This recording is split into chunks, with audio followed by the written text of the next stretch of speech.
Sungguh miris sahabat belakangan ini adalah apa yang terjadi buat bangsa ini. Wabil khusus adalah apa yang dilakukan sekelompok manusia yang tidak punya budi, yang tidak punya akhlak, ya, yang terus memfitnah Pak Jokowi. Wahai saudara-saudaraku yang telah menanamkan kebencian kepada Pak Jokowi, ketahuilah, kalian tidak paham siapa Pak Jokowi itu. Ya, bahkan Abah sudah keliling, baru pertama kali.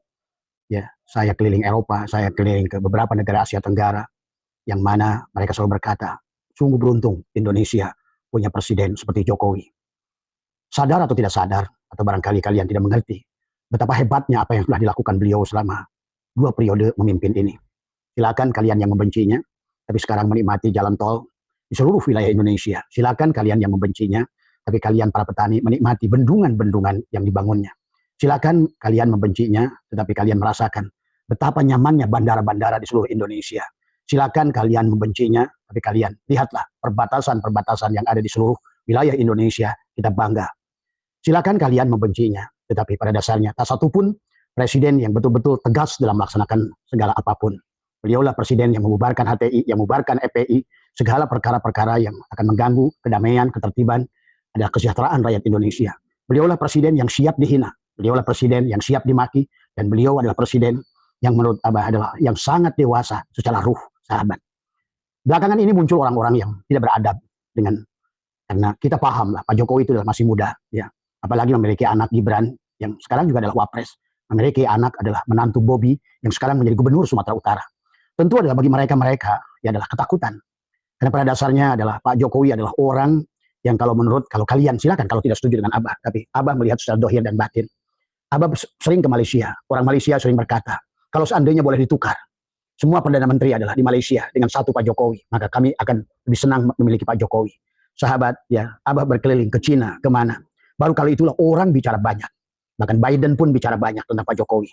Ya, kalian bisa menyaksikan keberanian orang ini walaupun kecil tubuhnya, tapi ruhnya besar. Beda dengan Prabowo. Prabowo adalah, saya sudah mulai sedih sekarang dengan Prabowo. Kebijakan-kebijakan Pak Prabowo adalah hanyalah kebijakan-kebijakan hanya untuk mentolerir orang-orang yang ada di sekitarnya. Hanya orang-orang yang mendukungnya. Sehingga walaupun dia itu adalah ular kobra sekalipun, selama dia adalah pernah mendukungnya, maka dia mendapatkan posisi di pemerintahan Pak Prabowo. Pak Prabowo sekarang adalah dulu yang selalu bilang omon-omon, tapi kalau saya lihat sekarang mulailah menjadi jenderal yang omon-omon. Jenderal yang adalah tidak tegas, ya. Bahkan kebijakan-kebijakannya adalah hari ini adalah lebih kepada adalah pencitraan, ya. Maaf ya. Maka Abah selalu mengingatkan kepada Pak Prabowo dari dulu tentang makan gratis, bergizi gratis itu adalah sebuah proyek yang sebenarnya adalah yang sulit, sekitar 300 triliun lebih anggaran APBN yang sudah disiapkan tahun depan adalah untuk anggaran makan gratis ini. Sahabat, secara bagaimanapun, sejarah dunia membuktikan siapapun manusia yang ingin memberi makan manusia tidak akan pernah menjadikan sebuah negara itu baik. Ingat pada saat Nabi Sulaiman, pada saat dia ingin memberikan kepada Allah, menunjukkan bahwa dia kaya, ya Allah izinkan aku satu hari saja memberikan makan adalah kepada seluruh makhlukmu, maka ternyata disinilah Allah berikan adalah seekor ikan yang menghabiskan hampir separuh harta Nabi Sulaiman. Artinya, kebijakan-kebijakan sahabat yang dilakukan oleh pemimpin dunia yang sifatnya adalah ingin memberikan ikan bukan kail adalah bukan kebijaksanaan yang cerdas, ya. Maka memberi makan kepada orang hanyalah merupakan pintu korupsi yang sebetulnya sulit dilacak karena dia KPK harus memeriksa septic tank sekolah. Yang inilah yang sebenarnya sedang terjadi. Maka Prabowo Subianto yang saya banggakan dari awal adalah yang bagaimana harusnya Pak Prabowo itu sadar, tanpa Pak Jokowi, Pak Prabowo itu nothing, bukan siapa-siapa. Bahkan mustahil, nol jadi presiden. 2 periode sudah terbukti, Pak Prabowo nggak bisa berbuat apa-apa. Kenapa? Karena Bapak dari dulu adalah tidak pernah memegang pada satu komitmen. Bapak itu di mana saja ditariknya. Maka oleh karena itulah, saya dengan kasus Pak Jokowi sekarang dipermalukan, dihinakan, malah seolah-olah maka Bapak termasuk bagian yang membiarkan ini semua terjadi. Padahal sebenarnya yang mendudukkan Bapak jadi presiden, Bapak lihat dari hasil Pilpres dulu, berapa persen sebetulnya adalah karena dari sisi Pak Jokowinya itu, bukan dari sisi Gerindranya. Maka hari ini bagaimana komitmen Bapak ingin memberantas korupsi hanya omon-omon. Inilah maka yang terjadi, hukum sekarang sudah tidak jelas. Bagaimana Bapak membatalkan, bagaimana walaupun memang yang namanya amnesti, yang namanya abolisi, gerasi, itu hak presiden. Tetapi pada saat diberikan kepada koruptor, yang telah nyata melakukan kesalahan, yang sudah dibuktikan oleh kejaksaan, malah akhirnya hukum adalah sesuatu yang tidak ada gunanya di Indonesia. Bapak bicara pemberantasan hukum, tapi Bapak bebaskan koruptor. Bapak bicara pembebasan hukum, tapi kenyataan Bapak lemah kepada koruptor. Pak Prabowo, saya sedih dengan pemerintahan Bapak sekarang. Dan dulu saya sering katakan bahwa pemerintahan Bapak lah yang paling lemah secara ruhani. Kenapa? Karena Bapak itu hanya punya badan saja sebenarnya. Tetapi adalah disinilah rasa yang Bapak miliki itu hanya kadang-kadang. Maka termasuk sekolah kerakyatan, pencitraan adalah sebenarnya apa yang sudah ditempatkan oleh Pak Jokowi adalah bagaimana membangun bendungan. Itu cerdas, ya. Kenapa bangun bendungan? Karena Allah pun dalam Al-Quran mengisahkan tentang bagaimana Allah menurunkan hujan. Kemudian dari hujan itulah manusia membuat bendungan. Jadilah perikanan, jadilah peternakan, jadilah pertanian. Itulah presiden yang cerdas. Memang tidak akan ada reaksi adalah yang positif langsung dari infrastruktur. Tetapi dengan dibangunnya infrastruktur itu, maka manusia tersambungkan. Lihat berapa ribu kilometer di Irian. Lihat bagaimana betapa bahagianya orang Irian. Lihat bagaimana perkembangan yang ada di Irian. Tadi semua, ya. Nah inilah kalau Abah bilang katakan, kalian nggak setuju boleh dengan Abah, tapi Abah mengatakan bahwa presiden yang terbaik yang pernah ada dimiliki oleh Nusantara, yang mendirikan Pancasila betul-betul sampai keadilan sosial bagi seluruh rakyat Indonesia. Coba silakan, SBY tidak bisa membuat harga semen di Irian adalah seharga ada di Pulau Jawa. SBY bahkan Megawati, siapapun di antara presiden yang ada, tidak bisa. Pak Karno masih baru cita-cita. Bung Karno memiliki cita-cita keadilan sosial bagi seluruh rakyat Indonesia. Tapi justru pada Presiden Jokowi lah. Karena pada saat yang dibangun adalah bandara, yang dibangun adalah bendungan, yang dibangun adalah irigasi, yang dibangun adalah stasiun, terminal, jalur kereta, dan ini dilakukan. Saya orang Sukabumi saksi hidup bagaimana dahsyatnya Pak Jokowi.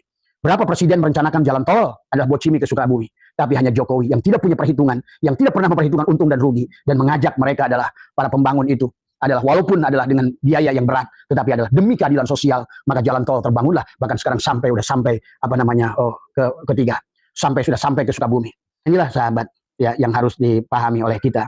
Maka sekarang dengan penghinaan ijazah palsu, bagaimana mungkin seorang presiden yang 2 periode, yang dimana setiap pendaftaran apakah jadi wali kota Solo maupun jadi gubernur DKI dan lain sebagainya, itu tentu adalah bagaimana ijazah itu diverifikasi. Abah pernah mencalonkan seorang bupati. Bagaimana ketatnya verifikasi adalah ijazah itu. Bahkan ijazah itu harus dilegalisir oleh lembaga-lembaga sekolah di mana pernah. Tapi kenapa kok dibiarkan oleh Pak Prabowo ini? Ya, dibiarkan sekelompok orang yang sebenarnya adalah kelompok Anies Baswedan. Semuanya kita bisa melihat siapa di balik ini semua. Tapi Pak Prabowo mengambil manfaat dari itu. Saya lihat, ya, Pak Prabowo mengambil manfaat dari ijazah palsu. Kisah ijazah palsu ini yang digoreng oleh kelompok Anies, kelompok jenderal yang adalah 300 lebih yang pernah mendeklarasikan diri ingin merontokkan adalah memakjulkan adalah Gibran. Nah inilah sahabat yang harus dipahami, yang bahwa tentang keberadaan bagaimana adalah kita sebagai rakyat Indonesia, marilah kita membiasakan menjadi rakyat yang beradab, rakyat yang berterima kasih kepada pemimpinnya. Kalau kalian yang tidak pernah jalan-jalan ke luar negeri barangkali tidak akan pernah merasakan hebatnya Jokowi di mata mereka. Hebatnya Jokowi di mata Presiden G7, hebatnya Jokowi di hadapan adalah mereka presiden-presiden termasuk Presiden Timur Tengah, satu-satunya presiden Indonesia, plus mungkin 2 setelah Bung Karno yang datang ke Afghanistan. Yang datang Jokowi itu adalah kemana? Ke Rusia. Pada saat itu sudah terjadi berperang. Sahabat badannya kecil tapi ruhnya besar. Tapi yang sekarang badannya besar tapi ruhnya kecil. Nah inilah kamu bisa membedakan. Maaf, ini adalah suara rakyat. Ini adalah kenyataan. Karena sekarang saya melihat kebijakan Pak Prabowo makin gak jelas. Adalah dengan makan gratis makin jelas, ratusan triliun hanya masuk ke lubang WC. Tapi adalah di mana-mana terjadi keracunan. Maaf, ini harus diluruskan. Maka lebih baik sebetulnya adalah kepada seorang pemimpin itu adalah membangun sesuatu yang bisa diuji, yang bisa diukur. Infrastruktur adalah sesuatu yang mudah diuji dan diukur. Kilometernya jelas. Kemudian juga jembatan jelas kilometernya. Tol jelas adalah. Bendungan jelas. Berapa pengairan yang bisa dilakukan. Penghijauan yang dilakukan. Inilah kecerdasan Pak Jokowi. Mungkin tidak dipahami oleh banyak orang. Dulu orang memaki tentang WUSH adalah kereta api cepat. Sekarang mereka menerima manfaat. Mereka senang. Mereka bangga dengan WUSH itu. Dulu menghina Pak Jokowi. Hanya orang tolol yang membangun kereta itu adalah WUSH itu adalah hanya orang tolol. Tapi hari ini kamu lihat. Ya. Tapi hari ini Pak Prabowo adalah kenapa kau biarkan adalah sahabatmu yang telah mengangkatmu menjadi presiden. Ya, seharusnya kalau seandainya mau penegakan hukum yang benar, seharusnya kelompok Roy Suryo dan teman-temannya, termasuk Amin Rais, Ibe Sujana, Levri Harun dan kelompok itu semua adalah yang di atasnya itu adalah Rizik Syihab, adalah orang-orang yang selalu ingin membuat negara ini tidak pernah damai. Ya, maka jangan Bapak salah pilih kawan, jangan Bapak salah pilih partner, karena sesungguhnya nanti. Ya inilah yang sebenarnya saya sedih dengan kebijakan-kebijakan Pak Prabowo, hanya bisa memukul meja, tapi tidak ada kebijakan yang real semuanya. Semuanya hanya omon-omon tadi semua. Pemberantasan korupsi omon-omon. Bagaimana orang yang sudah didakwa terus bersalah oleh kejaksaannya. Padahal kejaksaan itu adalah bawahannya. Berarti dia. Inilah yang sedih ya. Maka sekali lagi sahabat buat rakyat Indonesia cerdaslah. Pak Jokowi adalah presiden terbaik kita yang pernah terbukti hari ini. Sekarang kalian betapa nyamannya. Bisa mau pergi kemana? Silakan. Sumatera, tol. Jawa, Pulau Jawa, ujung ke ujung, tol. Semua. Sekarang. Inilah realitas. Adalah sebuah proyek yang bisa diukur tadi semua. Tapi orang yang paling berjasa yang justru adalah sangat luar biasa buat negara, apalagi buat warga Irian tadi semua ya, yang telah membuat harga minyak sama antara Jawa dan Irian, harga bensin sama antara Jawa dan Irian Jaya, harga yang lain kebutuhan dasar sama antara Jawa. Itulah keadilan sosial bagi seluruh rakyat Indonesia. Itulah presiden yang baru bisa menerapkan adalah Pancasila adalah yang kelima, barulah Pak Jokowi ini.